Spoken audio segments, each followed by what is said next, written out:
chamber doors. Members, please take your seats.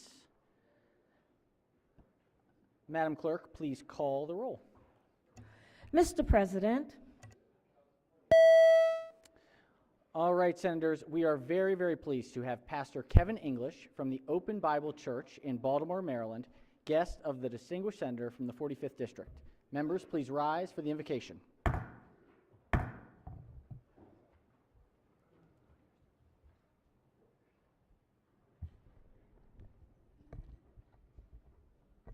Our Creator and Sustainer, we come to you this hour asking for your blessing as we gather. I pray for the Senate, for guidance in the matters that are at hand, that you would clearly show them how to conduct business with the spirit of joy and enthusiasm. I pray that you would give them sight, insight, and foresight. Sight to look into the matters and to make decisions that would positively impact the citizens that they were sent here to represent. Insight to find the answers to difficult questions and circumstances that may arise as they seek to serve our citizens. Foresight that they may always see a better day on the horizon and continue to work in the spirit of hope and faith. Give, I pray, the desire to find ways to excel in the work. Cause all gathered to, and all together, who are gathered rather, to encourage each other to a place of excellence. I pray that each would challenge the other to reach higher and further to be the best they can be. Finally, I pray for the entire great state of Maryland, each public and elected official.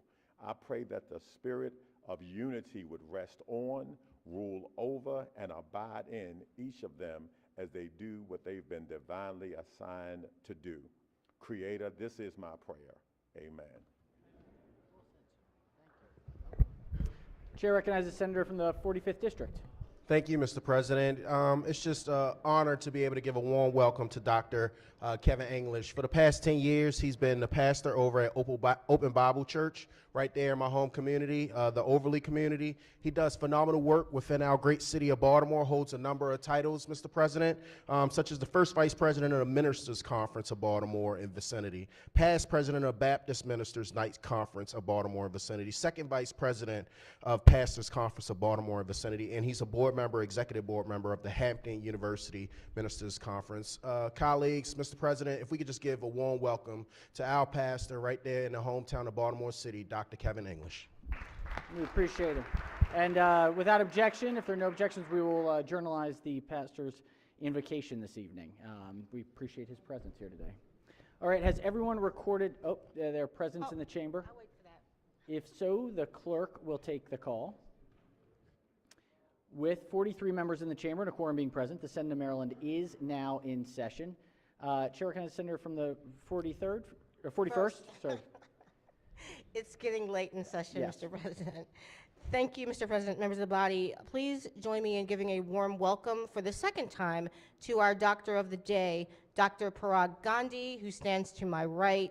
He is an oculoplastic surgeon, ophthalmologist at the Maryland Eye and Face in Rosedale, a resident of District 41. Thank you. Welcome. Thank you, doctor. Thank you. Other introductions? We have two resolutions. Yes, Chair recognizes the senator from College Park. Mr. President, I have two guests with me in the gallery above the rostrum this evening. One is Ira Allen, who was a colleague of my wife Sheila Cast when they covered the White House together, she for ABC News and Ira for UPI. More importantly, before that, he did some coverage here in Annapolis in the 1970s. Nice. He and his wife have been hosting this year a German exchange student from outside Munich, a high school junior, Julia Weiss, who is on a program sponsored by the German Parliament to send German high school students to see how we operate, and we send American high school students to see how they operate in Germany. She has been attending Walter Johnson High School in Montgomery County. If they could rise and give them a warm Senate welcome. Thanks for joining us today. We hope you enjoy your time here. We welcome you. All right, any other introductions before we go to our resolutions? Let's do our team resolution first. Senator from the 20th, do we have our team available? We've got a lot of folks coming in. Senator from the 23rd, I know we've got a fair number here. Do we have other team members above me? That's it? Okay. Chair recognizes the senator from the 23rd District. Thank you, Mr. President. It is with great pleasure and honor to recognize the members of the Frederick Douglass High School football team for their tremendous achievement. Under the direction of Coach Monty Sutton, his first year as head coach, I might add, Frederick Douglass Eagles won the 2A Division State Champions in Maryland. Give them a hand.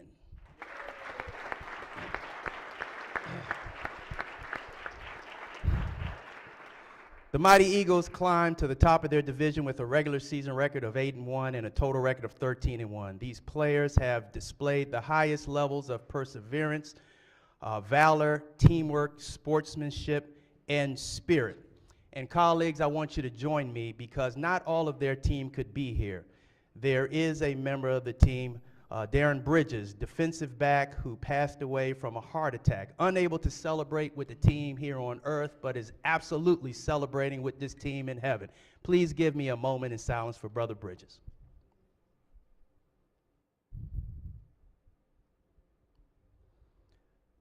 Thank you, colleagues.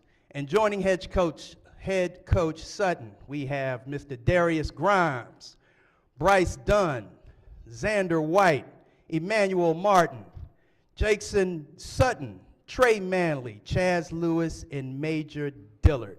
We had to beat Milford Mills. Sorry about that. But somebody's got to be the champion, and we are so happy and delighted that from the 23rd District we have the Frederick Douglass Eagles. So please join me in a rousing congratulations for this team. And Mr. President, I ask that the resolution be read in full. Clerk will read the resolution in full. Be it hereby known to all that the Senate of Maryland offers its sincerest congratulations to the Frederick Douglass High School football team in recognition of winning the MPSSAA Class 2A Maryland State Football Championship. We applaud your outstanding season and wish you many more. Congratulations. The entire membership extends its best wishes on this memorable occasion and directs this resolution be presented on this 28th day of March, 2022. Clerk will call the roll. Mr. President, Has everyone recorded their vote? If so, the clerk will take the call.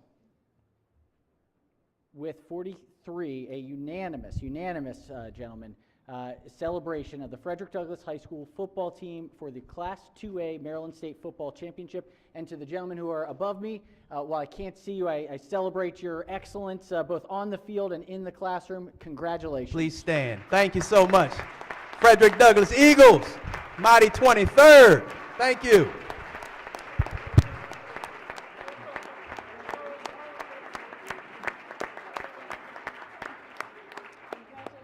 Congratulations, fellas. Enjoy the rest of the year. congratulations. All right. We are also today is a very special day in Maryland history.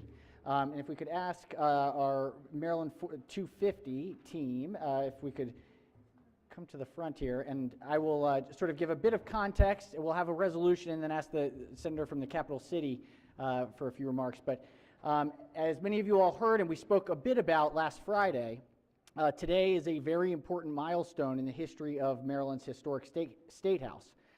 250 years ago at noon on March 28, 1772, Governor Robert Eden laid the cornerstone of the building which would replace the much smaller state house that had been built in 1707. It was the beginning of building the state house we all serve in today, the oldest state house in the nation that has been in continuous legislative use. The Maryland General Assembly has met in this building since 1779. To honor this occasion, we have a resolution to read, which will be presented to representatives of the agencies who serve as the stewards of this building today. We have with us Secretary Ellington Churchill of the Department of General Services, which is just now embarking on a project to restore and preserve the exterior of the State House, especially that dome, which we can't wait to get painted, as well as the iconic dome, work that is being undertaken with the Maryland Historical Trust, tonight represented by Colin Ingraham, Deputy State Historic Preservation Officer. We also have with us Elaine Rice-Bachman, State Archivist, who represents the archives which interprets this building, and tonight has provided each member with a copy of the newly published Comprehensive Guide to the History of the State House. Every member should have a copy of that wonderful, and it's a really wonderful, wonderful book. If we could please have the resolution read in full, Madam Clerk.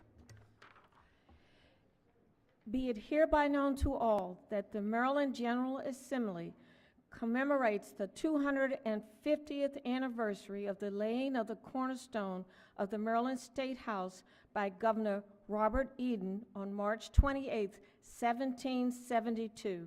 The entire membership extends its best wishes on this memorable occasion and directs this resolution be presented on this 28th day of March 2022. Clerk will call the roll. Mr. President, Has everyone recorded their vote? If so, the clerk will take the call. The Senate of Maryland unanimously and truly joyfully celebrates the incredible work of the State House Trust, to our state archives, to the Department of General Services, to all of the amazing work that has been put in preserving this historic national landmark. We congratulate you and wish you the absolute best as we celebrate the next 250 years. Congratulations.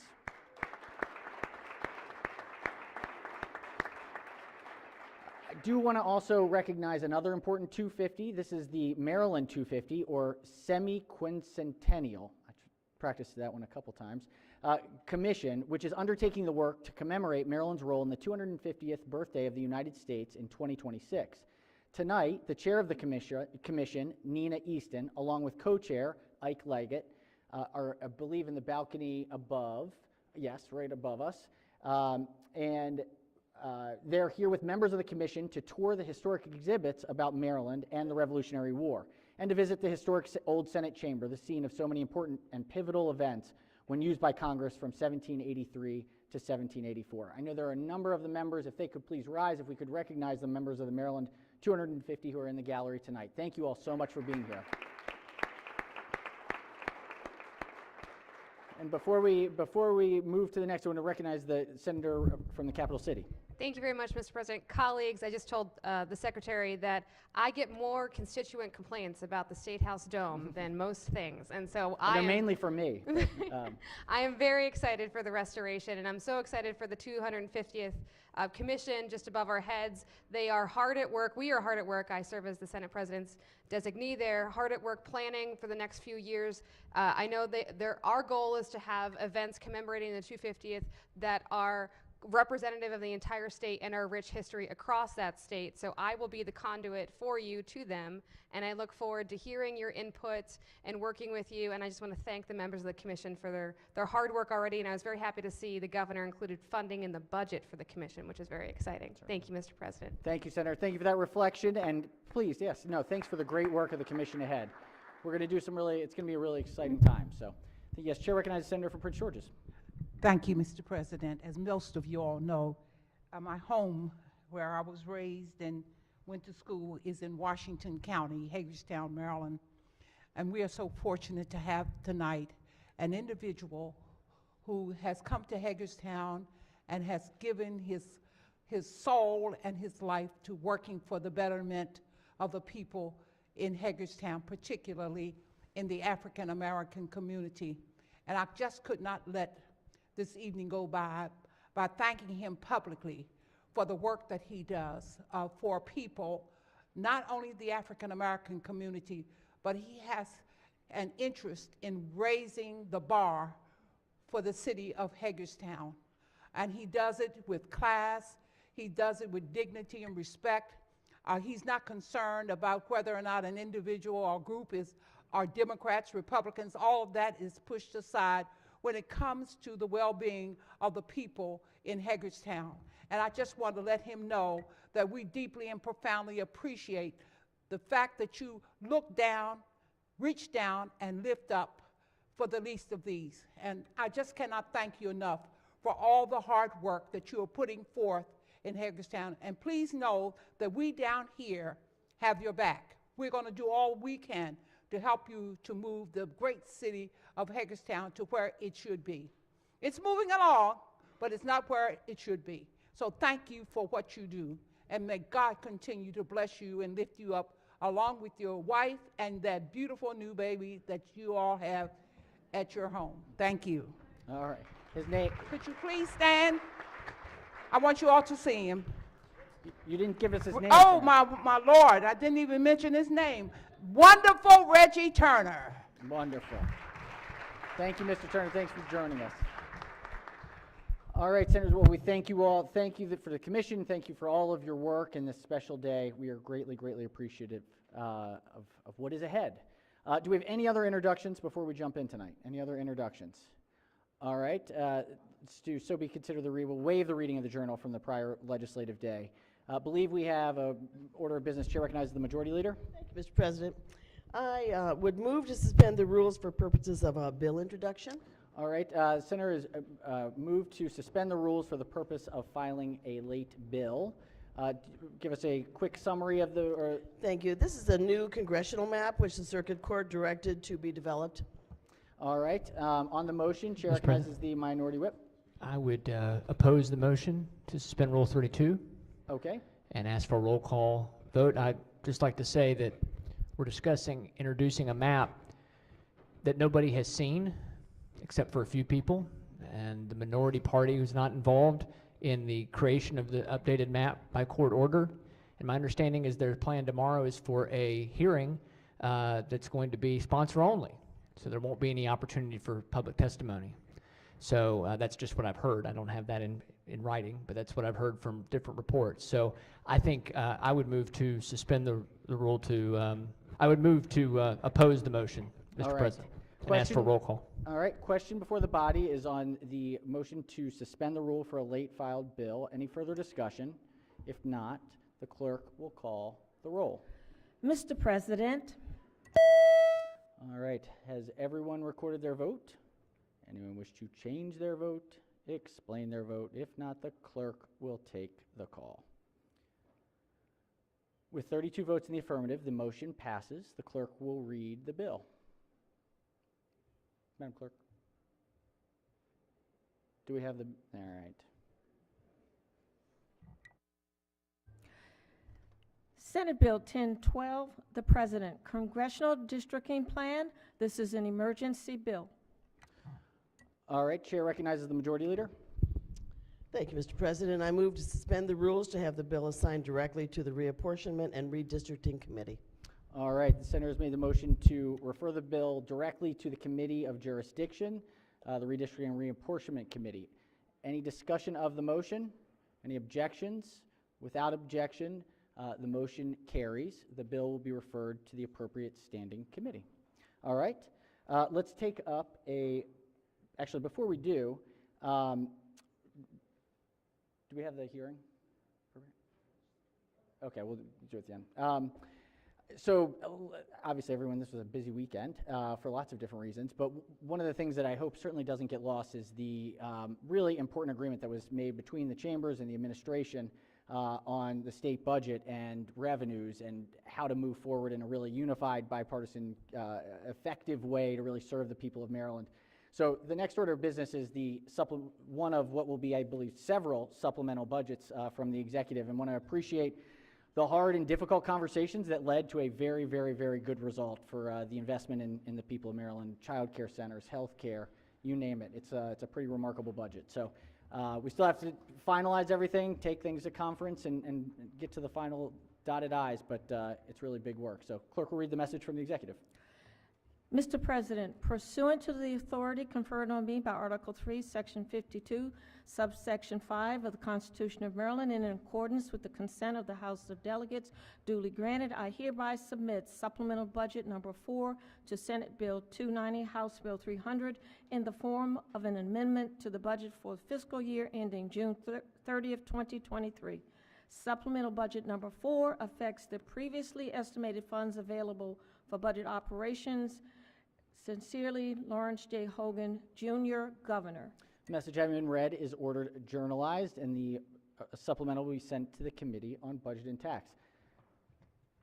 Along those same lines, we've got a message from the House. Clerk will read the message. Senate Bill 290, the President Budget Bill, fiscal year 2023, by the Majority Leader. Ladies and gentlemen of the Senate, the House of Delegates does not recede in the House amendments to the Senate bill and agrees to a conference committee to confer on the disagreeing votes of the two houses. The Senate has appointed Senator Gazzoni chairman, Senator Griffith, Senator McCray, Senator King, Senator Rosapep. In addition, the Senate has appointed in advisory capacity Senators Jackson, Young, and Edwards. The House appoints Delegate McIntosh, chair, Delegate Chang, Delegate Bridges, Delegate Corman, Delegate B. Barnes. In addition, the House has appointed in advisory capacity Delegate Grice, Resnick, and Smith. Said bill is returned herewith by order. Sylvia Siegert, Chief Clerk. All right, message having been read is ordered journalized. So we've set up the conference committee. Now the next piece of the complicated process here, we've got a report from the Committee on Budget and Taxation. This is report number 30. Clerk will read the first bill. Senate Bill 316, Senator Elfreth, sales and use tax, diapers exemption, favorable with 2 amendments. Chair recognizes the chair of the committee as the floor leader. Thank you, Mr. President. I'm actually going to yield to Senator Elfreth in a second to finish on this bill, but I wanted to set a little context. Senator may proceed. So there are 5 bills on this calendar, and on the next calendar there are 6 bills. The ones on the next calendar are all House bills. The context is that 4 of the bills on this calendar have the same exact content as the 6 bills on the other calendar. And I know that's a little tricky, right? Yeah, take your shoes off and do some counting. But we've put this all together because, as the President said earlier, this is part of the agreement. There is, as I said, 4 bills that match the 6 bills. There's one additional bill, which I'll describe after Senator Elfreth gets through this first bill, that has to do with the retirement package that we have come to an agreement on. So with that, Mr. President, I yield to Senator Elfreth. A lot of things flying right now. Chair recognizes the senator from the 30th District as the floor leader. Thank you, Mr. President, and thank you to our chair for not only setting the context, but leading this valiant effort over the last few months. So first on the list is Senate Bill 316. Colleagues, many of us have heard from constituents, particularly over the course of the pandemic, but the pandemic, we know, only exacerbated already existing financial and fiscal challenges for many families in Maryland. Senate Bill 316 seeks, through the original bill and the amendments, to ease the tax burden, particularly for young families who spend about, if you have 1 or 2 kids, about $1,000 a year just on diapers. So Senate Bill 316 would exempt the sales of diapers from the state sales and use tax. It would also, through the committee amendments, exempt baby bottles, baby bottle accessories, and infant car seats from the sales and use tax. With that one committee amendment, Mr. President, I move the adoption of the committee report. Floor leader moves for the adoption of the 2 committee amendments and the favorable committee report. On the amendments, any discussion? If not, Chair recognizes the senator from the 33rd District. Thank you very much, Mr. President. It's an interesting factoid we saw in the paper today. In Japan, they're selling more adult diapers than baby diapers. Does this cover adults? Wonderful question, Senator. Adult diapers are already exempt from our sales and use tax. So this just includes young families with children. Yeah. Consider medical devices. So, all right. Any further discussion? If not, all in favor of the amendment say aye. Opposed, nay. The ayes have it. The 2 committee amendments are adopted. Question now is on the amended report. Any discussion? If not, all in favor of the report say aye. Opposed, nay. The ayes have it. The favorable committee report as amended is adopted. Are there any further amendments to the bill or its title? Seeing none, Senate Bill 316 is hereby ordered printed for 3rd reader. Clerk, read the next bill. Senate Bill 405, the President Retirement Tax Elimination Act of 2022, favorable with 2 amendments. Chair recognizes the chair of the committee as the floor leader. Thank you, Mr. President. First, let me thank the senator from the capital city, on an outstanding presentation. So, Senate Bill 405 creates a tax credit against the state income tax for residents who are at least 65 years old of $1,000 for an individual filer with federal adjusted gross income not exceeding $100,000 and $1,750 for joint filers, surviving spouses and head of household filers with adjusted gross incomes not exceeding $150,000. If only one spouse in a jointly filed return is at least 65, the credit is the same amount as it is for an individual.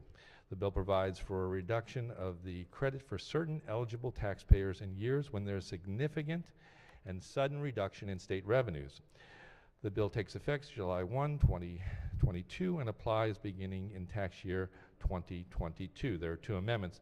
First is technical, and the second substitutes the tax credit for the bill provisions as introduced. Move adoption of the committee report and the amendments. Floor leader moves for the adoption of the two committee amendments and the favorable committee report. On the amendments, any discussion? If not, all in favor of the amendment say aye. Opposed, nay. The ayes have it. The two committee amendments are adopted. Question now is on the amended report. And any discussion?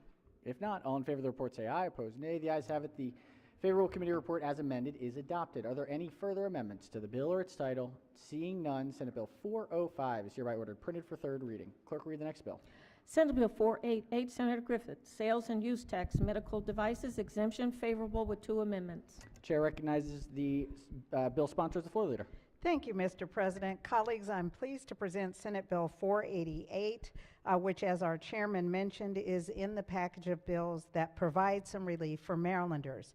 Senate Bill 488 exempts the sale of medical or clinical thermometers, pulse oximeters, and blood pressure monitors from the state sales and use tax.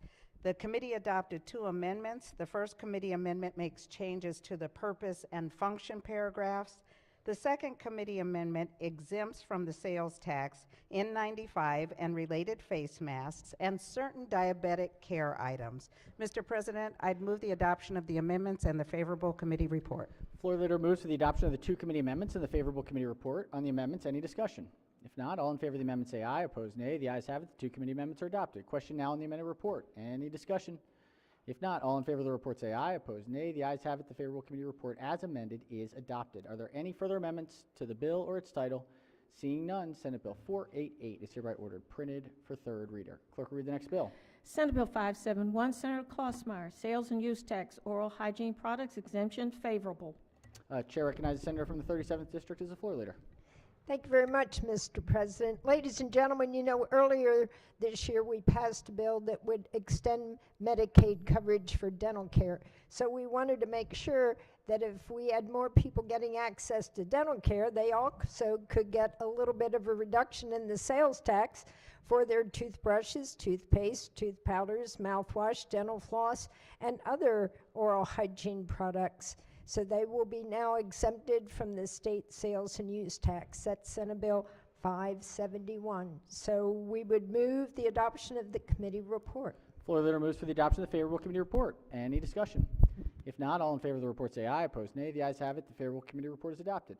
Any amendments to the bill or its title? Seeing none, Senate Bill 571 is hereby ordered printed for third reading. Clerk will read the next bill. Senate Bill 598, Senator Gazzoni, Income Tax, Work Opportunity Tax Credit, favorable with two amendments. Chair recognizes Chair of the committee as the floor leader. Thank you, Mr. President. This is the final bill that puts together the entire package that was agreed to by the governor, the House, and the Senate. Senate Bill 598's amendment creates a non-refundable credit against the state income tax for up to 50% of the federal work opportunity tax credit claimed by an employer. The committee amendments are as follows. The first amendment adds sponsors and makes changes to the purpose and function paragraph. The second committee amendment prevents the employer from claiming both the new credit and an existing subtraction modifications. Clarifies that the credit may only be claimed for employees who are employed in Maryland, limits the credit to 50% of the federal credit, and allows nonprofits to employ eligible individuals to claim the credit. Move adoption of the committee report and amendments. Floor leader moves for the adoption of the two committee amendments and the favorable committee report. On the amendments, any discussion? If not, all in favor of the... Oh, yes, Chair recognizes Senator from Charles County on the amendments. Well, question for the floor leader. Question for the floor leader. Senator may proceed. Yeah, Mr. Chairman, you mentioned this credit will be non-refundable. What does that mean, please? And the impact on the credit? It means if you do not have enough income, tax, your income tax is so low, you don't get the cash paid back to you for the value of the credit. Okay, yeah, thank you. So this credit, does it go towards the individual or the nonprofit organization providing? It goes to whoever the hiring authority is. Hiring authority. Okay, so the company need to have an outstanding tax bill in order to get. Yeah, they'd have to have a tax burden. Deduction from. And most companies would obviously have that. Okay, great. Thank you. All right, any further discussion on the amendments? If not, all in favor of the amendment say aye. Opposed, nay. The ayes have it. The two committee amendments are adopted. Question now on the amended report. Any discussion? If not, all in favor of the report say aye. Opposed, nay. The ayes have it. The favorable committee report as amended is adopted. Are there any further amendments to the bill or its title? Seeing none, Senate Bill 598 is hereby ordered printed for third reading. All right, let's go to that House calendar. This is report number 31 from Budget and Tax. Clerk will read the first bill. House Bill 2, Delegate Lukey, Income Tax, Work Opportunity Tax Credit, favorable. Chair recognizes the chair of the committee as the floor leader. This is the bill that I just spoke about. It's in the exact same posture as our Senate Bill 598. Move adoption of the committee report. Floor leader moves for the adoption of the favorable committee report. Any discussion? If not, all in favor of the report say aye. Opposed, nay. The ayes have it. The favorable committee report is adopted. Any amendments? If not, House Bill 2 is ordered passed to third reading. Clerk, read the next bill. House Bill 282, Delegate D. Jones, Sales and Use Tax, Diapers Exemption, favorable. Chair recognizes the senator from the capital city as the floor leader. Thank you, Mr. President. Colleagues, House Bill 282 is the exact half match of the bill we had before. This one will exempt the sale of diapers from the state sales tax for infants and toddlers. Move the adoption of the favorable committee report. Senators move for the adoption of the favorable committee report. Any discussion? Any objections? Without objection, the favorable committee report is adopted. Are there any amendments to the bill or its title? Seeing none, House Bill 282 is ordered passed for third reading. Clerk will read the next bill. House Bill 288, Delegate Crosby, Sales and Use Tax, Baby Products Exemption, favorable. Chair recognizes the senator from Anne Arundel as the floor leader. Thank you, Mr. President. This is the other half of the bill we just spoke about. House Bill 288 exempts the sale of baby bottles, baby bottle accessories, and infant car seats from the state sales and use tax. As we said, the substance of the bill is similar to what we just passed in the Senate bill. Move adoption of the favorable committee report. Floor leader moves for the adoption of the favorable committee report. Any discussion? Any objections? Without objection, the favorable committee report is adopted. Are there any amendments to the bill or its title? Seeing none, House Bill 288 is hereby ordered passed to third reading. Clerk will read the next bill. House Bill 364, Delegate Henson, Sales and Use Tax, Medical Devices Exemption, favorable. Chair recognizes the senator from Prince George's as the floor leader. Thank you, Mr. President. Just to be creative, House Bill 364 is part one of a two-part bill we just adopted in Senate Bill 488. This portion exempts the sale of medical and clinical thermometers, pulse oximeters, blood pressure cuffs, and N95 masks and related items. Move the adoption of the favorable committee report, Mr. President. Floor leader moves for the adoption of the favorable committee report. Any discussion?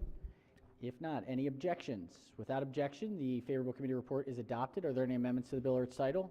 Seeing none, House Bill 364 is ordered passed to third reading. Clerk, read the next bill. House Bill 492, Delegate Johnson, Sales and Use Tax, Oral Hygiene Products Exemption, favorable. Chair recognizes the senator from the 37th as the floor leader. Thank you very much, ladies and gentlemen. House Bill 492 exempts the sale of toothbrushes, toothpaste, tooth powders, mouthwash, dental floss, and other oral hygiene products from the state sales and use tax.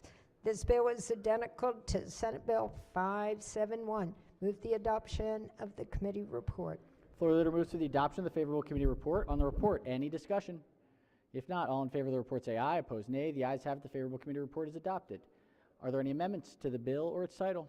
Seeing none, House Bill 492 is ordered passed to third reading. Clerk, read the next bill. House Bill 1151, Delegate Washington, Sales and Use Tax, Diabetic Care Products Exemption, favorable. Chair recognizes the senator from Prince George's as the floor leader. And thank you, Mr. President. This is part two.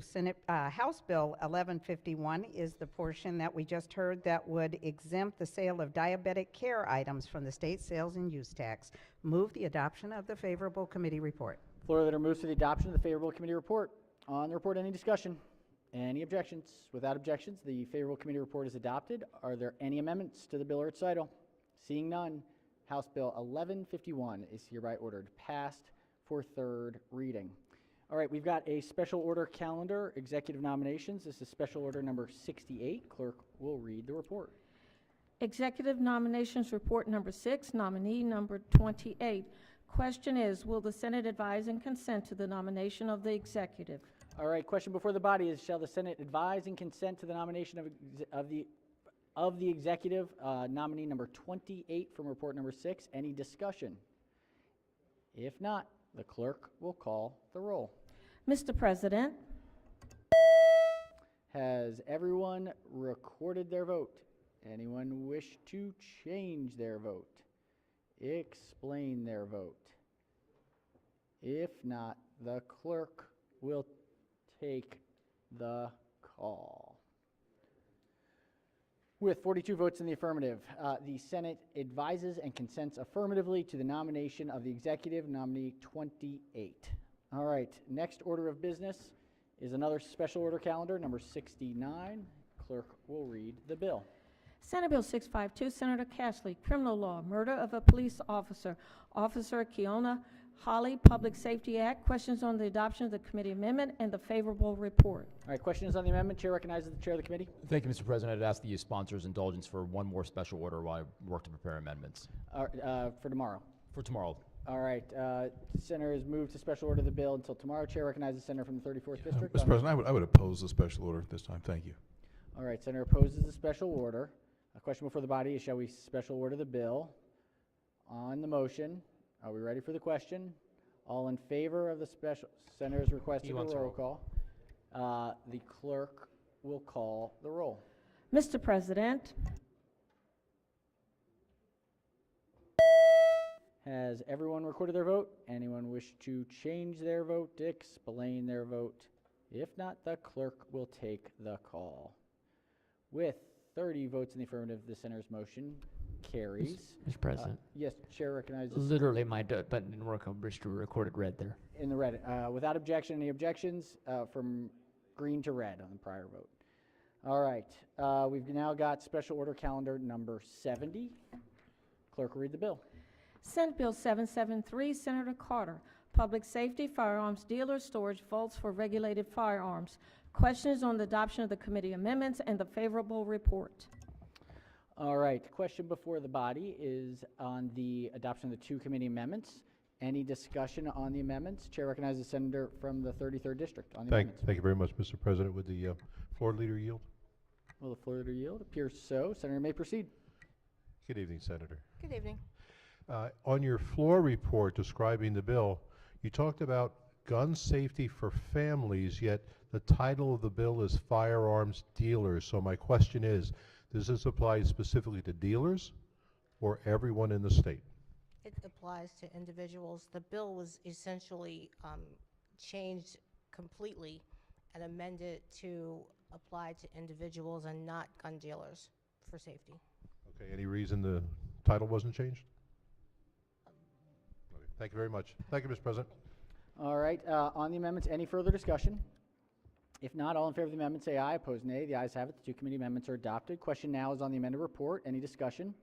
If not, all in favor of the report say aye. Opposed, nay. The ayes have it. The favorable committee report as amended is adopted. Are there any further amendments to the bill or its title? Seeing none, Senate Bill 773 is hereby ordered printed for third reading. All right, let's do a quorum call before third reading calendar. Mr. President. Has everyone recorded their presence? If so, the clerk will take the call. With 44 members in the chamber and a quorum being present, the Senate of Maryland remains in session. This is third reading calendar number 67. Senate bills. The clerk will read the first bill. Senate Bill 460, Senator Augustine, Health Insurance Coverage Information. Senate Bill 460 is on third reader for final passage. Any discussion? If not, clerk will call the roll. Mr. President.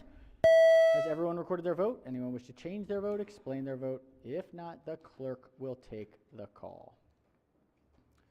With 44 votes in the affirmative, Senate Bill 460, having received a constitutional majority, is declared passed. Clerk, read the next bill. Senate Bill 829, Senator Klossmeyer, Department of Human Services, Family Investment Program, Contract and Program Review.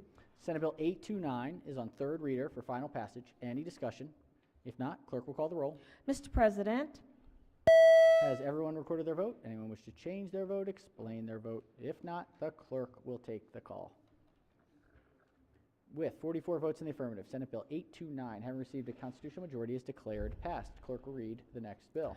Senate Bill 890, Senator Kelly, Abortion Care Access Act. Senate Bill 890 is on third reading for final passage. On the bill, Chair recognizes the Minority Whip. Thank you, Mr. President. On our side, we recognize that the House bill is the venue that will be going to the governor directly. But with your indulgence, I'm going to go ahead and speak about this bill to start our discussion. So I want to take a few moments to outline the extreme, radical, and outdated approach of Senate Bill 890. At a time when science has shown us the wonder of life in the womb, this bill expands who can perform abortions at any stage of pregnancy, including the third trimester.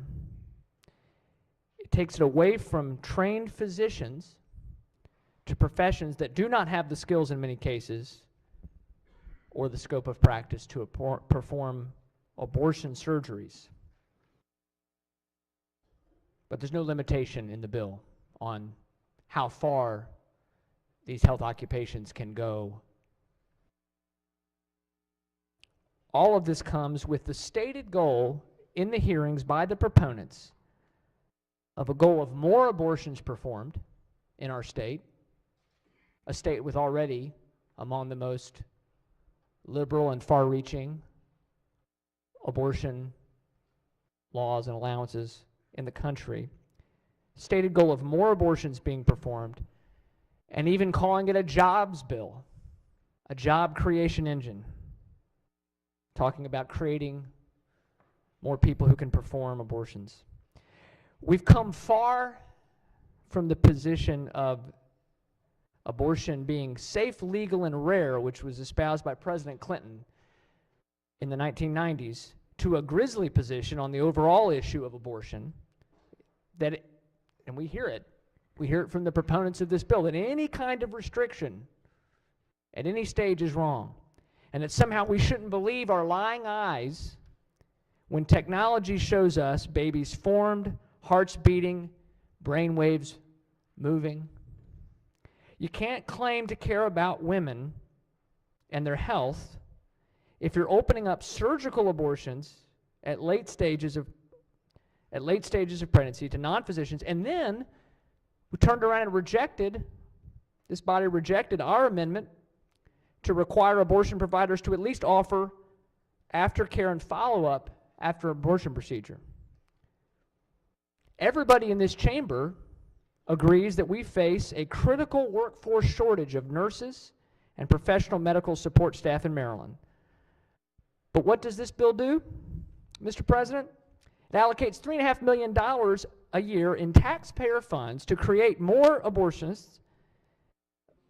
providers, and hands that money to an outside nonprofit group instead of having the providers pay an assessment to fund a board and training programs like we do for other medical professions in many cases.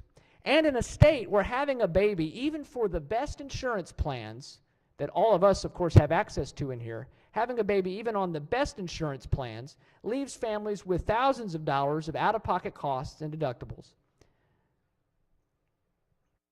This bill says that even the richest person doesn't have to pay any kind of fair deductible for even an elective abortion for any reason, but we've left birthing costs completely untouched.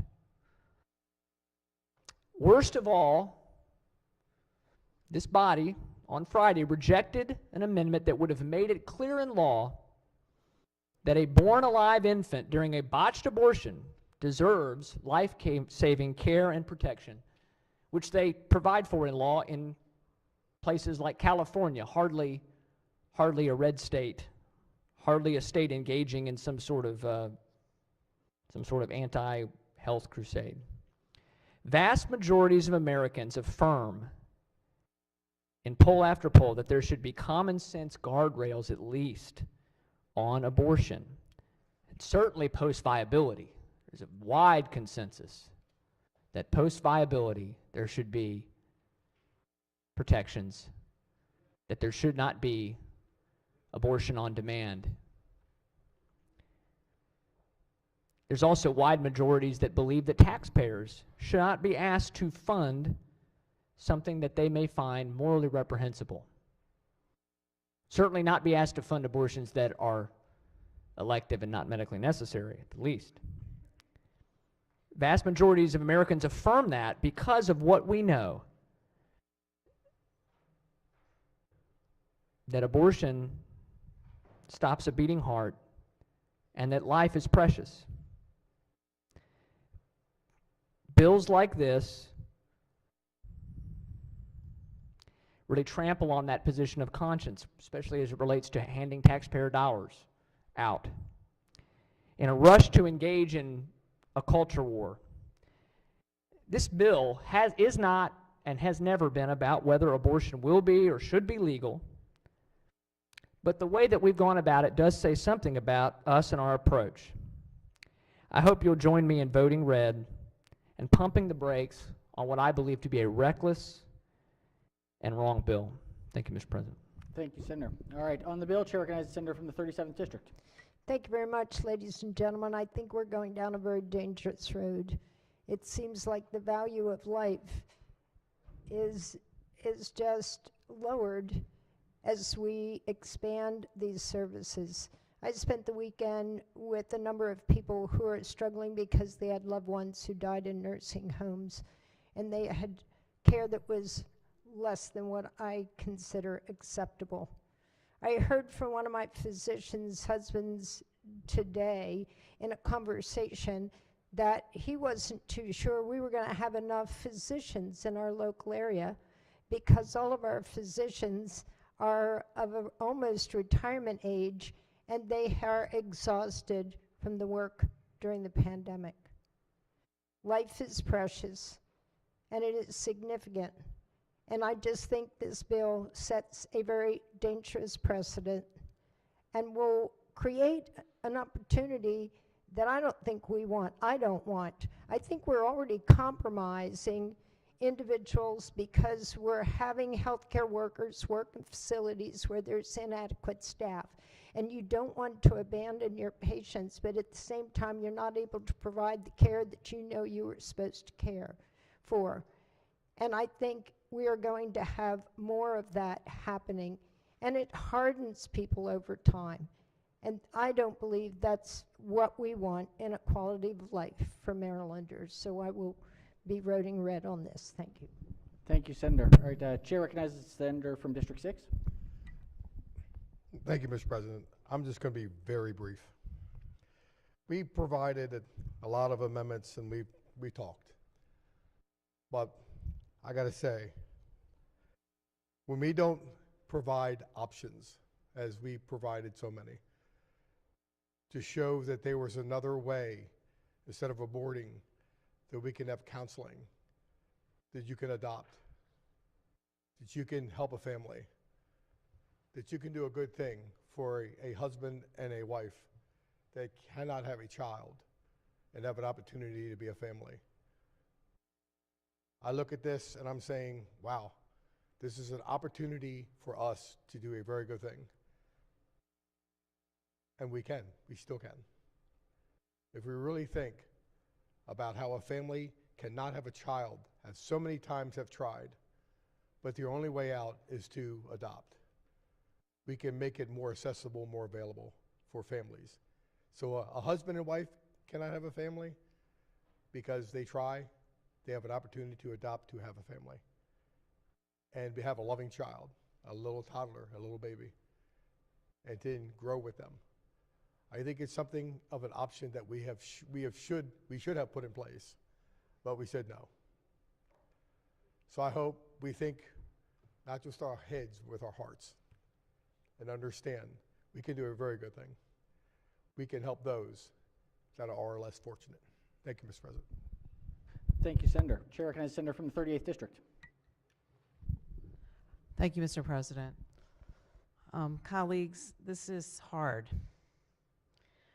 And the more you read the detail of Senate Bill 890 and you read the opposition testimony, much of it from healthcare professionals, you realize the dramatic change in Maryland's health policy that will negatively impact the health and safety of women across the state of Maryland.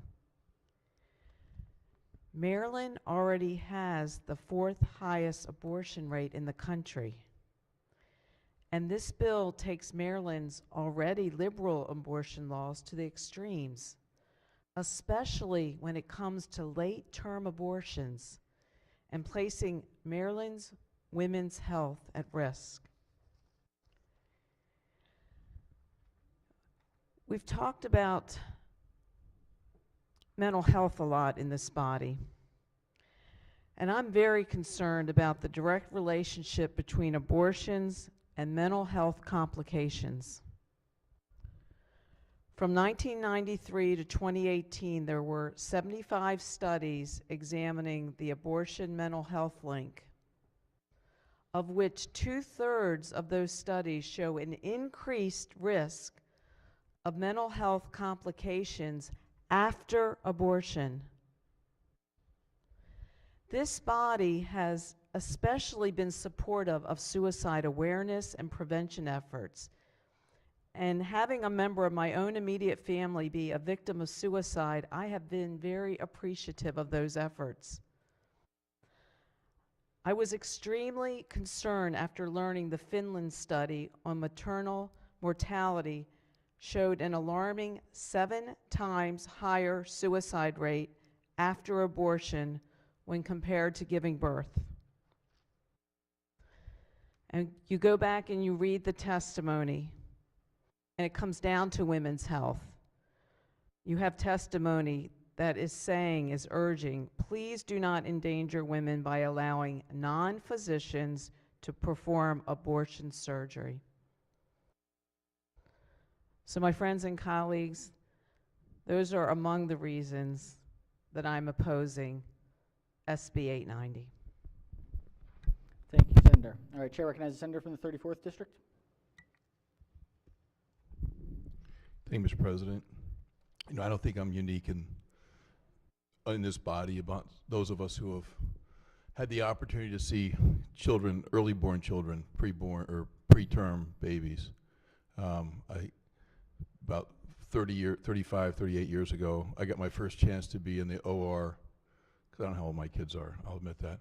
But I got the chance to be in the OR when my first child was born, cesarean section. And I was a soldier. I was pulled in it was an emergency thing. I went in uniform, and it was a military hospital, and they weren't too cautious about a lot of the stuff they did in there. And so I walked in, and there was my wife. I got to watch the entire operation from beginning to end. And you know, when they cut her belly open there and pried it apart, and there was this little face. You know, he cut through the skin, and suddenly there was this little face just looking out, and sort of like gives this kind of quizzical little look about what the heck is happening. And it was life. It was the life, and the life was still inside of her at that time, just watching that baby in there, and then pulling it out, and the crying and all that. I know a lot of you have seen that. A lot of you had similar experiences, because as technology has expanded, children 2, even 3 months premature come out, and you've held them. You've held those babies in your arms, and they're wonderful kids. They're beautiful. They laugh, and you know, they get 3 months later, you're holding them, and they're sucking on your finger, and the most loving creatures you could possibly imagine. And they were like that 2 and 3 months before they were born. Those are people. They're not fetuses. They're people. They're little people in there, and you can deny that. We can name it. We can rename it. We can deny it. But once you see one, once you hold it, you'd have to just be totally lying to yourself to suggest it's not a little person in there. It's clearly a little person.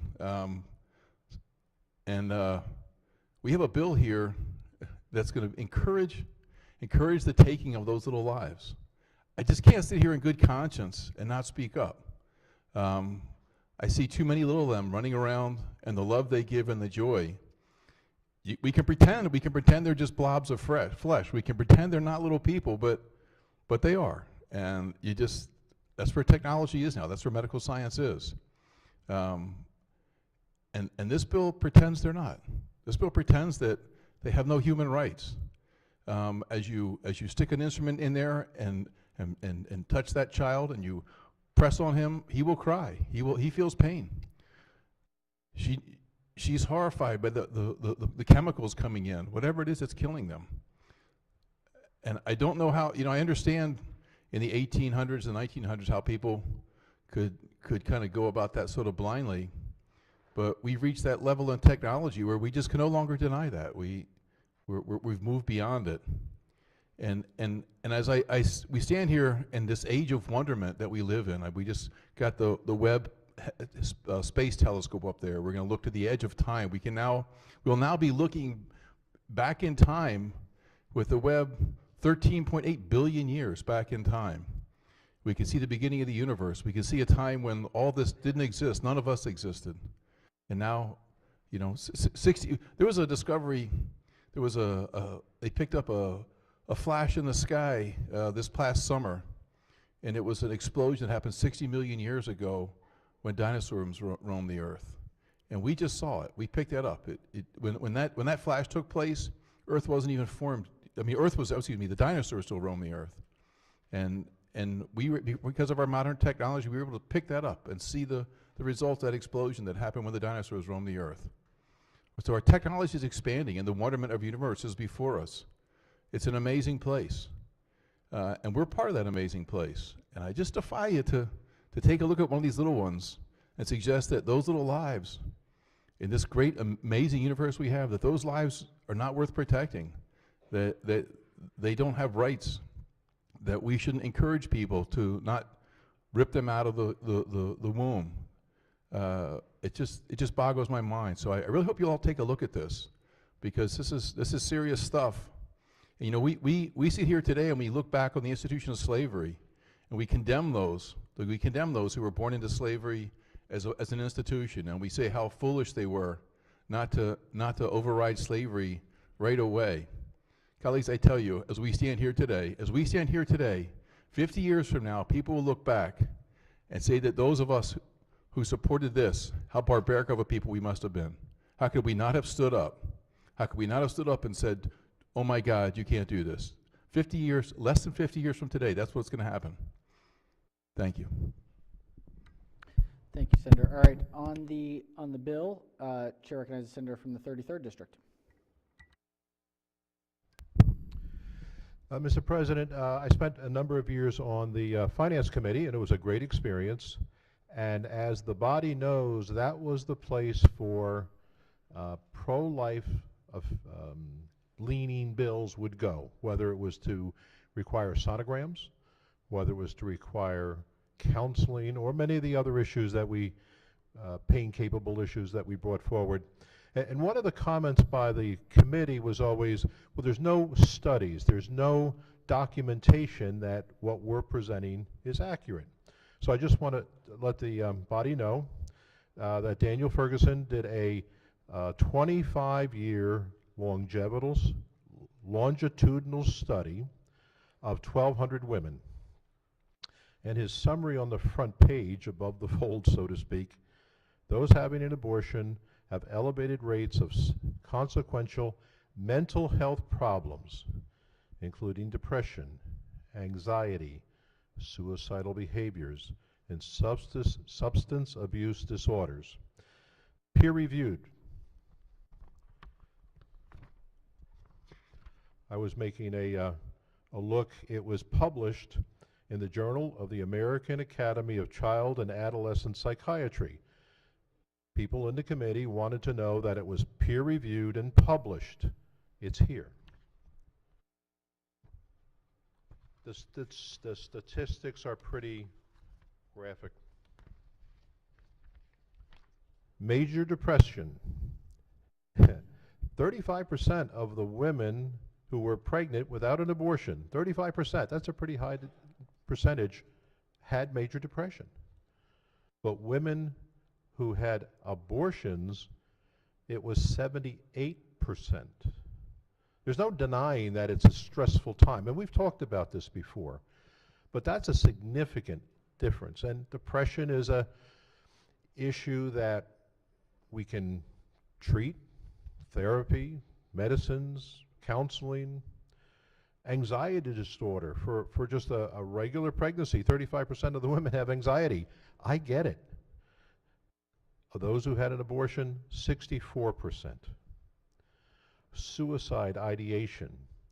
Believe it or not, those who want to have the baby and are pregnant, 25% of the group had given thoughts to it.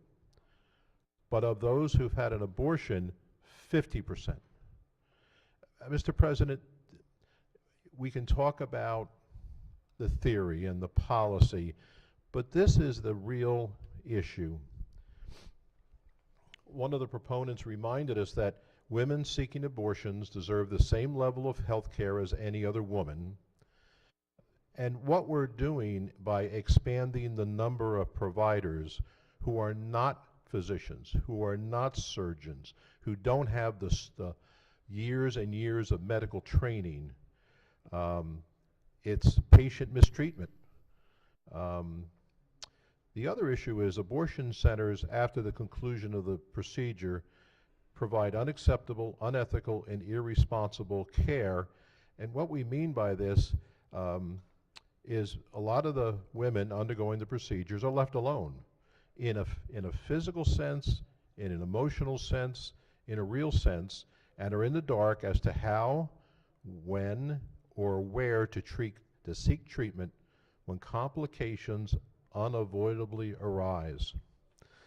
Now, we're also going to be giving these newly identified medical positions the ability to do the abortion pill.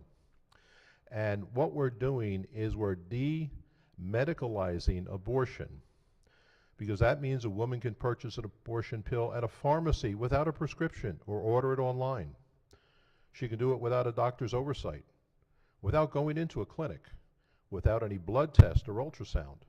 Because again, the age of the fetus, the age of the, on our side of the line, our side of the aisle, the age of the baby in the womb is critical.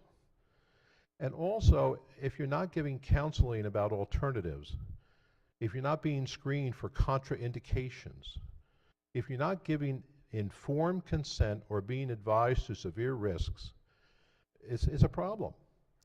And with the chemical abortion side, there's no one around to confirm that the abortion is complete or how to treat complications.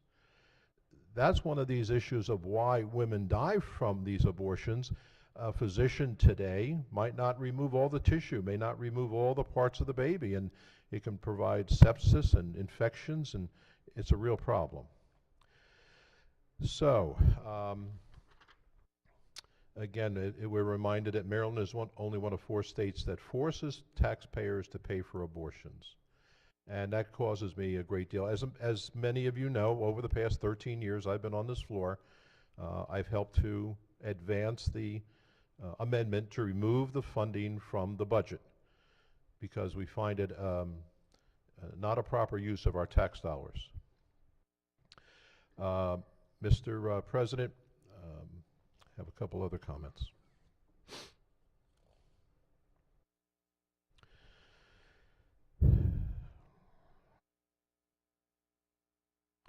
So the Assembly is establishing a state program and an annual appropriation without first examining and defining the parameters of the program management. We're delegating it to an unnamed commission. And I don't know, I remember the Budget Committee, I'm not quite sure how many times they've fenced off money to control information and to get reports. I think we're playing fast and loose with this issue. And we don't know what the regulations will be. As a matter of fact, a great number of the bills we had in front of us are moving regulation into COMAR so that we can be assured that the regulations that the procedures whatever department it's in, is defined and appropriately identified.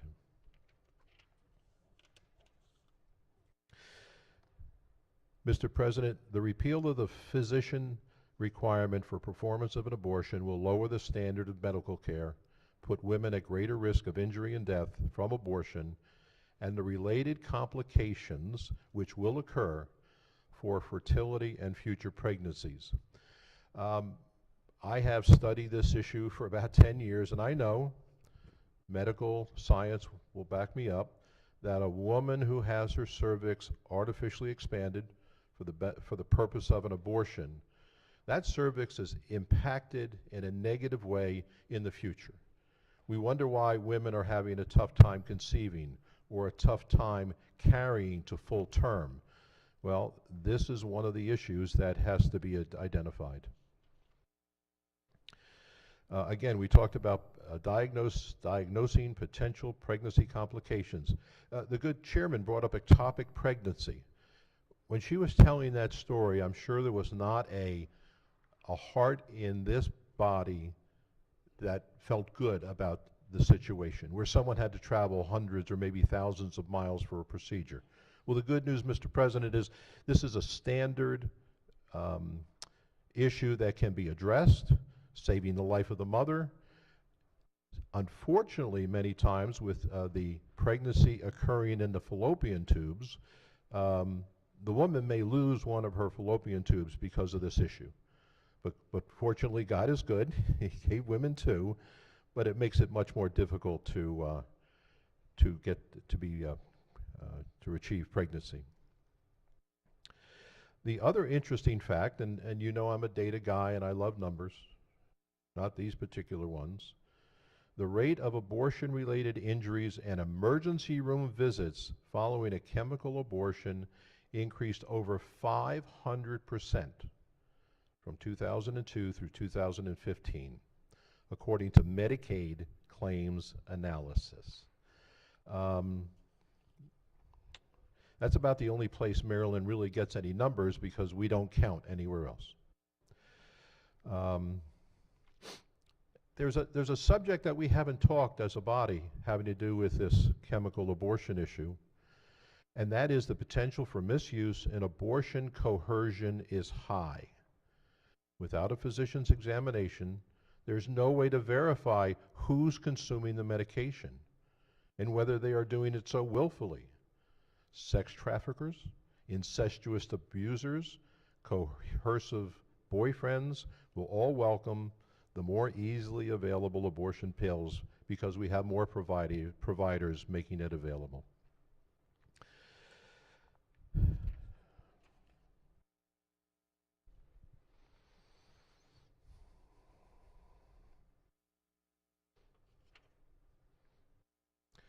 Again, under the current bill, the Maryland Department of Health may not release the name of any person administering abortion services under the program.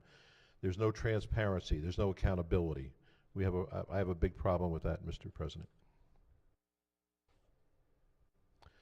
And also this issue of insurance, health insurance providers to cover the cost of elective abortions, which gets passed on to other consumers in the form of higher premiums and deductibles. There was an interesting news report on the TV the other day that said abortions will be free for all, at no cost for all. And as I pointed out to the chairwoman, that's not true. Maybe for Medicaid and maybe for insured folks. But there's an awful lot of people who don't have insurance. And I don't want this to go by without recognizing that this is a problem. If this was supposed to be a comprehensive answer to a lot of problems, I don't necessarily see it happening. And I have just two more quick comments, Mr. President. All of the senators on the floor should have gotten a booklet in their office distributed by pro-life advocates, and it's a compelling story of Dr. Nathanson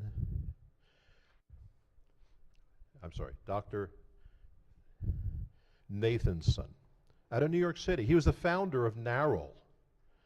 He and others in the abortion industry set about decriminalizing on a state level, beginning in their home state of New York, by selling its dream of abortion on demand by using an 8-point propaganda strategy. It was very successful. In 1970, New York legislature overturned a 140-year-old pro-life law, and the abortion industry actually declined to participate until seeing the profitability of abortion, according to Dr. Nathanson. In his personal story, he performed personally 5,000 abortions. He trained Planned Parenthood doctors, and according to his statistics, they performed over 65,000 additional abortions. Now, his 8-point strategy was very interesting because we have heard the issue here in Maryland as it relates to Catholic legislators. One of the things that he had so proudly identified is the savvy political strategy still in effect today encourages political support for legalizing abortion from Catholics who are personally opposed to abortion. The narrow leaders believe if they can convince enough Catholics that they can remain personally pro-life but still vote for pro-abortion candidates, Narrow could turn the cultural and moral tide in its favor, and they have. Now, it's an interesting thing because here was the leader of abortion in America. He personally killed 5,000 children. And what changed his heart? Why is he now a pro-life guy? Because he saw a sonogram. He saw the window to the womb. He saw the heartbeat, the fingers, the eyelashes. He saw at a very, very young age that there was really a human being in there. Mr. President, it's not an easy issue. I thank my colleagues on the floor for their patience in listening. But this is an important bill. I ask them to examine their hearts and to vote no on the third reader for this bill. Thank you, Mr. President. Thank you, Senator. All right, if we have no further senators wish to speak, let's hear from the floor leader. Colleagues,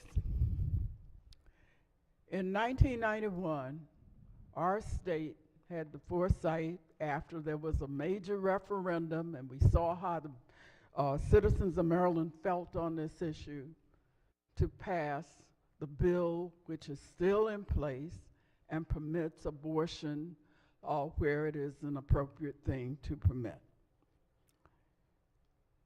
What our bill did, however, was to be limited in ways that our colleagues on the other side don't want to be changed at this time. For one thing, we did not make it easy for anybody to get one, and I'm not suggesting that we should.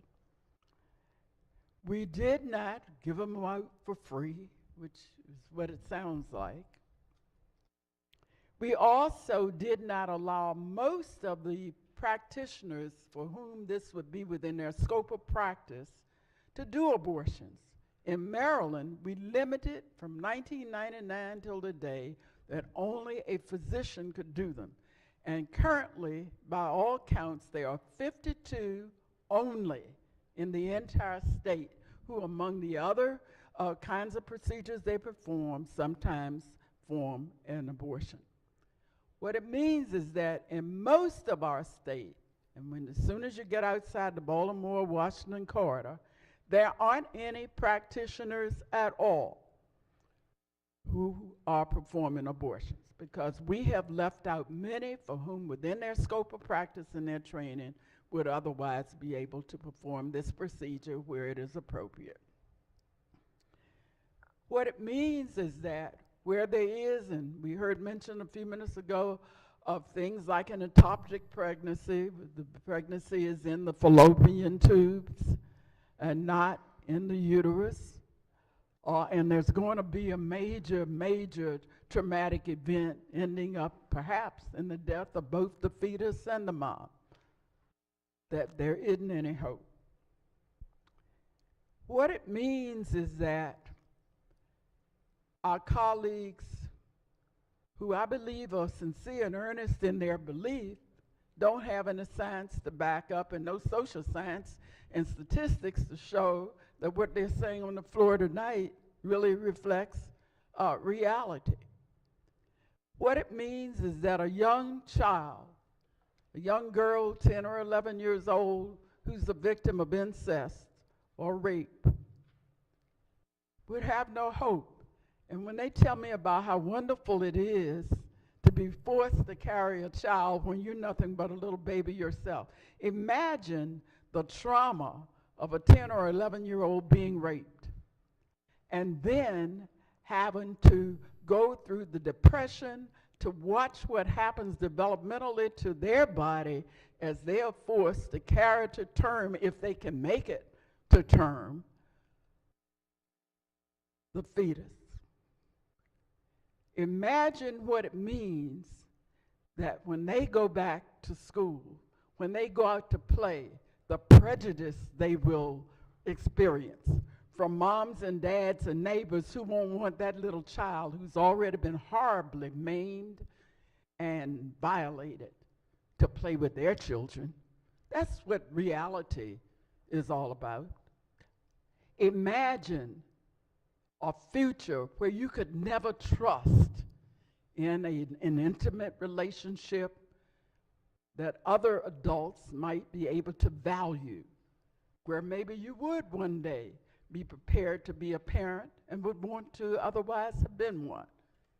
But all you can remember is how you were horribly maimed and violated and forced psychologically to be separated from your peers as a young child, as you are being forced by somebody's philosophy of life or their religious beliefs to carry to term what they think you ought to have to carry to term when you're nothing but a child, when you've been violated, when you've been maimed, when you've been shunned.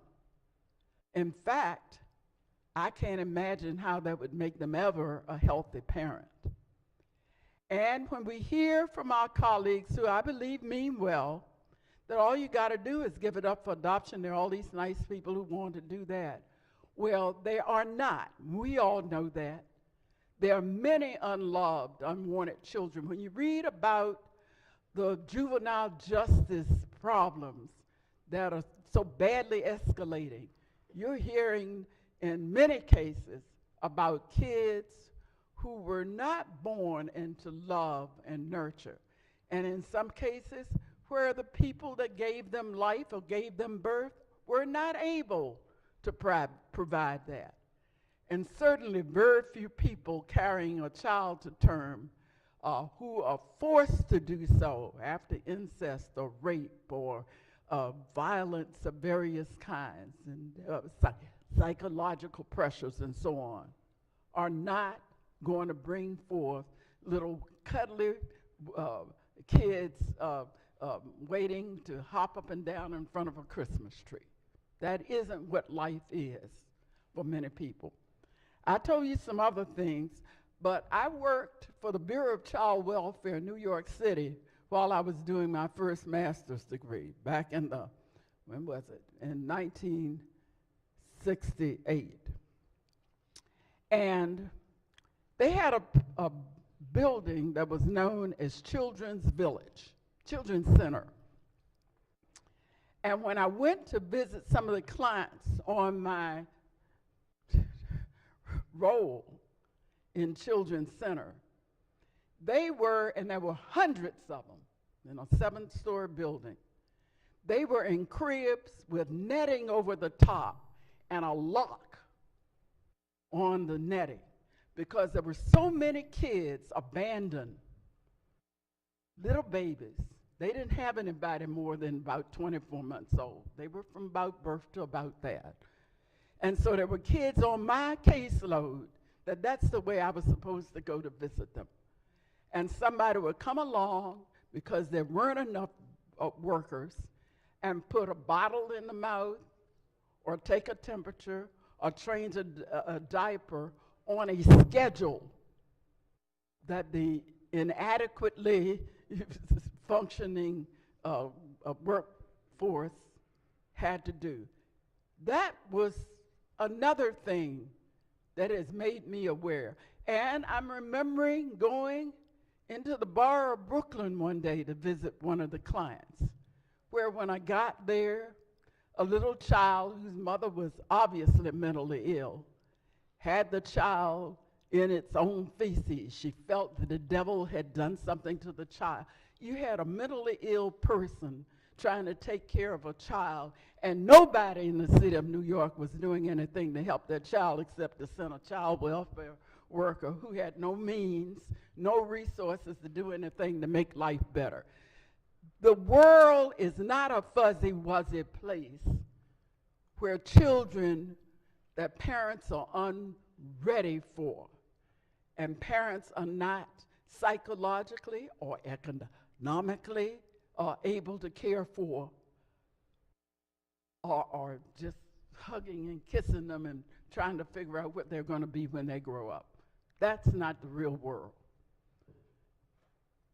So in Maryland, what we did in 1991 was to say that a woman or a girl who was in need of an abortion and wanted that option could do so.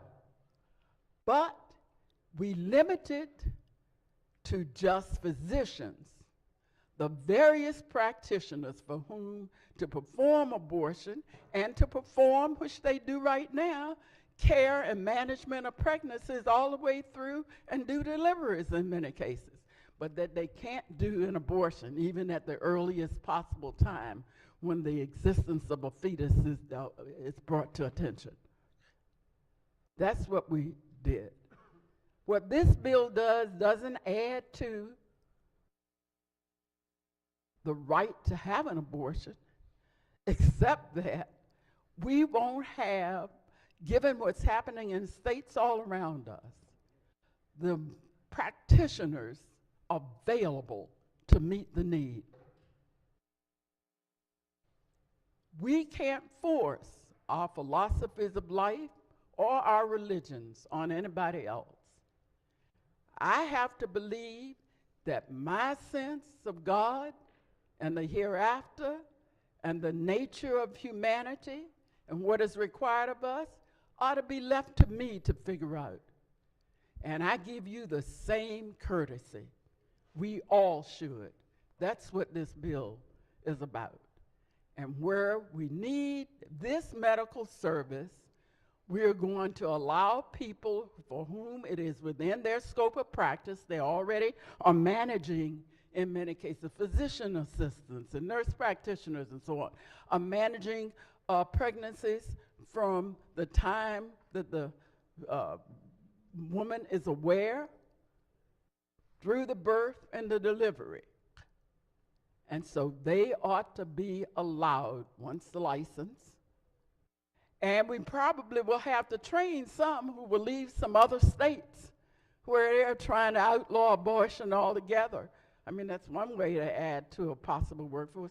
So we probably will have to train some who aren't coming from places where that was within their scope of practice, because the United States is not unified on this issue as it is not on many others. So there are places where we've had a history of abortion being available and places where it is not. This bill is about giving privacy and needed medical services to people who are rational and who need the service and who are seeking it. And it ought not be something that the rest of us are sitting down trying to figure out the statistics on.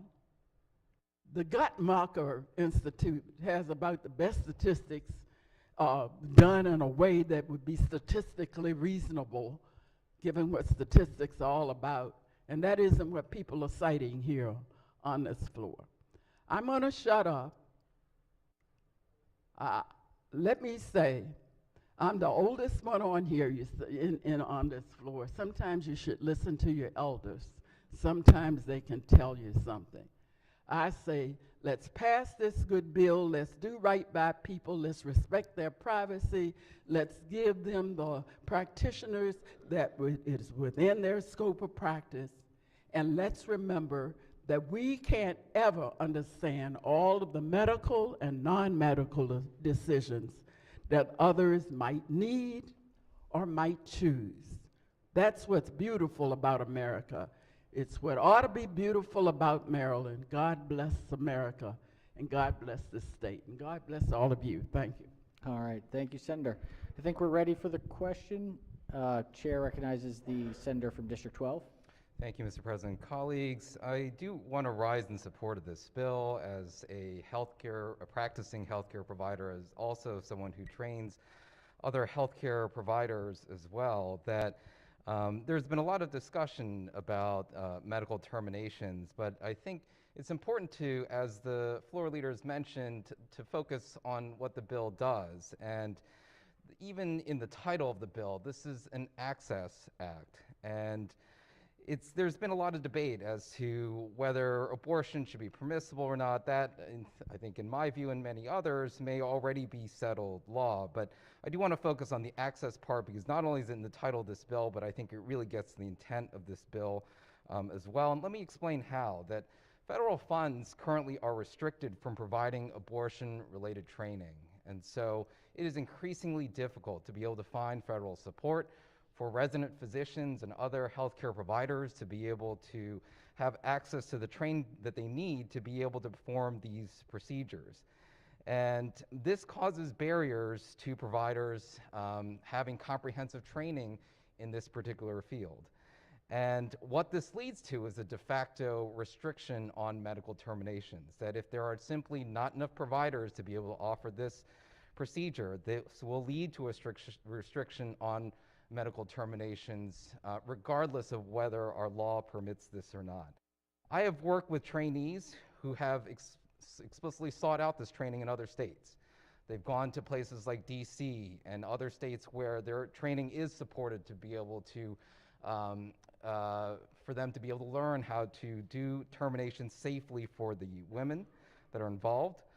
And it is really, really difficult and increasingly difficult for them to be able to find this level of training now. And so this will only be further exacerbated as further federal restrictions may come in line, and also with potential Supreme Court decisions that may further restrict access to training even greater. And so this will simply place a greater burden even on those Marylanders who currently can seek this procedure to be able to actively find it.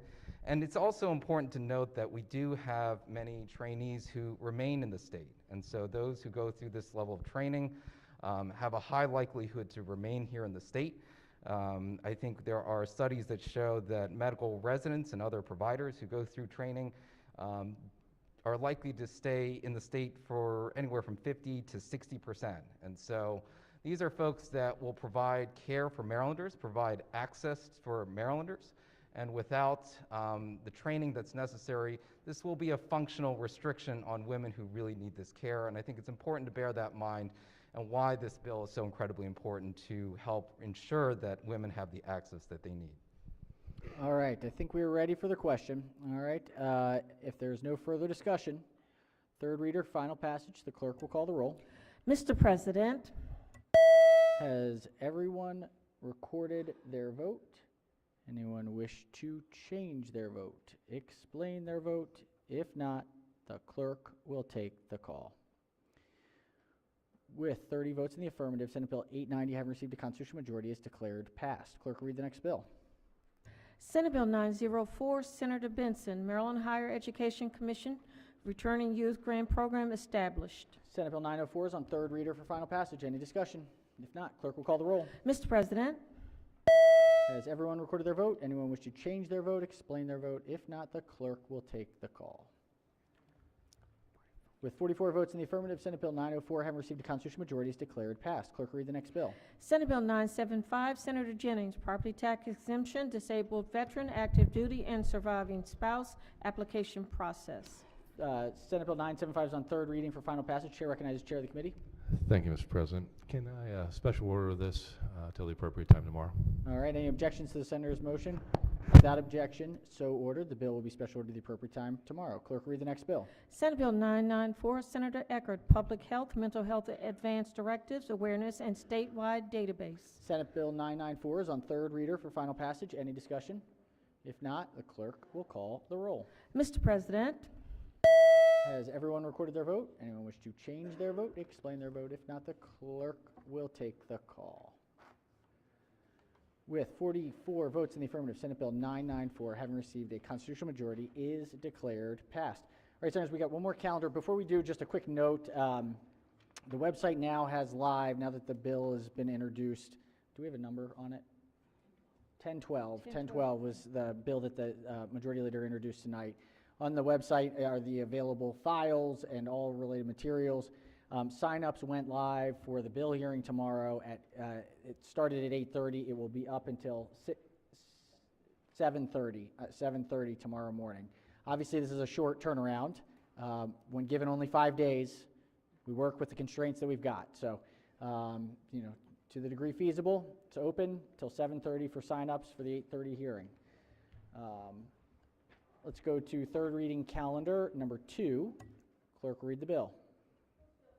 House Bill 937, Delegate Kelly, Abortion Care Access Act. All right, House Bill 937 is on third reader for final passage. Chair recognizes the senator from the 36th District. Thank you, Mr. President. I have an amendment to offer, please. Senator has an amendment. Clerk will collect the amendment.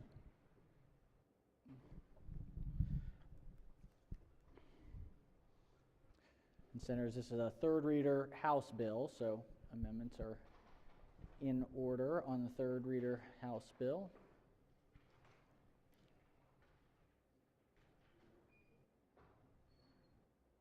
All right, Senator may explain the amendment. Thank you very much, Mr. President. We've talked a lot about not only the safety of the woman during this process, but also about the expansion that we're going to see in facilities that would be able to provide abortions. Mr. President, we have a very specific guidelines through Maryland Healthcare Commission on how these types of facilities are, in a sense, opened, what their requirements are, specific guidelines for that. It's called the Certificate of Need process. And this amendment would say that any facility in which abortions are performed must go through MHCC's Certificate of Need process. Again, in making sure that we have safe facilities to provide these types of services. So, Mr. President, I would also ask that the bill and the amendment lie over under the rule. All right, the senator's motion is in order. The bill and the amendment will lie over under the rule. All right, that does it. The desk is clear for the day.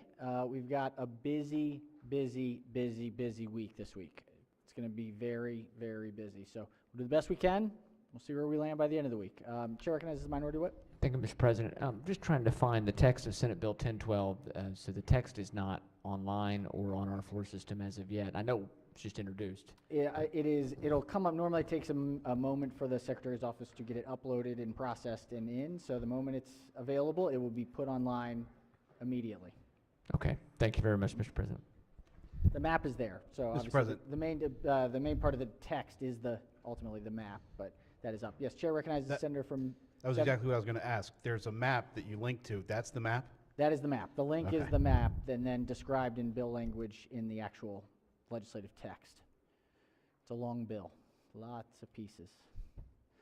Lots of drafting. And actually, just an enormous thanks to Legislative Services who legitimately stayed up all night to have a draft. And it's just, we've got some remarkably professional staff who, in the hardest moments, make it work. They make it work, and we are deeply appreciative of them.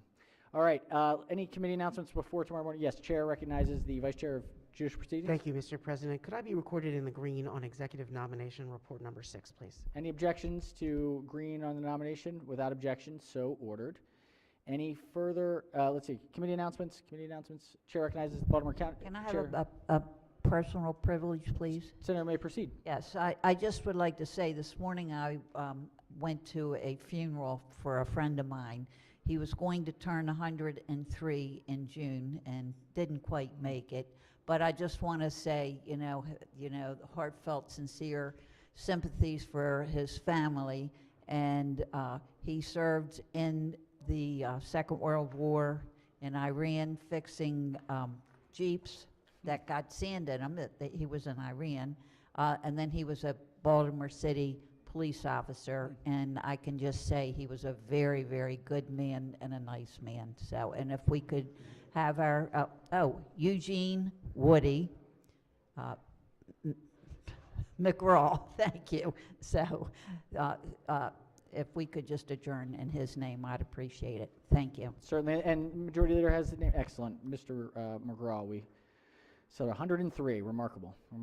All right, any further announcements? Do we want to do Chair of the Redistricting and Reapportionment Committee? We will be meeting virtually tomorrow morning at 8:30.